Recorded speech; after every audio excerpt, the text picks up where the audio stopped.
ভরা মৌসুমে চট্টগ্রামের বাজারে শীতকালীন সবজির সরবরাহ প্রচুর। দামও আগের তুলনায় কিছুটা কমেছে।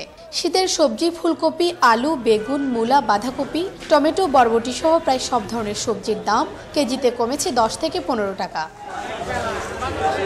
দর কমায় স্বস্তি প্রকাশ করলেও অনেক ক্রেতাই বলছেন প্রশাসনের তদারকি না থাকায় বাড়তি দামে মৌসুমী শাকসবজি কিনতে হচ্ছে তাদের। সিজনের সবজি আরো কম থাকার কথা, একটু দাম সে অনুপাতে দামটা বেশি। তরকারি বলেন, মাছ মাংস বলেন, বিভিন্ন কিছু সবকিছু দিন দিন ঊর্ধ্ব গতিতে। কৃষকরা যদি অধিক উৎপাদন করে এবং বাজারটা যদি তাদের ঠিক থাকে এবং বাজার মনিটরিং থাকে, তাইলে আমার মনে হয় এই যে ভোক্তা যারা আছে তারা এই জিনিসটা অল্প দামে পাবে। তবে বিক্রেতারা বলছেন স্থানীয়ভাবে উৎপাদিত সবজি ডিসেম্বরের শেষের দিকে বাজারে এলেই দাম স্বাভাবিক হবে। লাস্ট যে বর্ষা হয়েছে না, বৃষ্টি, ফসল নষ্ট হয়ে গেছে, তার কারণে এখন দাম বেশি। যত শীত বেশি পড়বে একটা সবজির দাম কমবে। এখনো গ্রামের সবজি পুরোপুরি বের হয় নাই।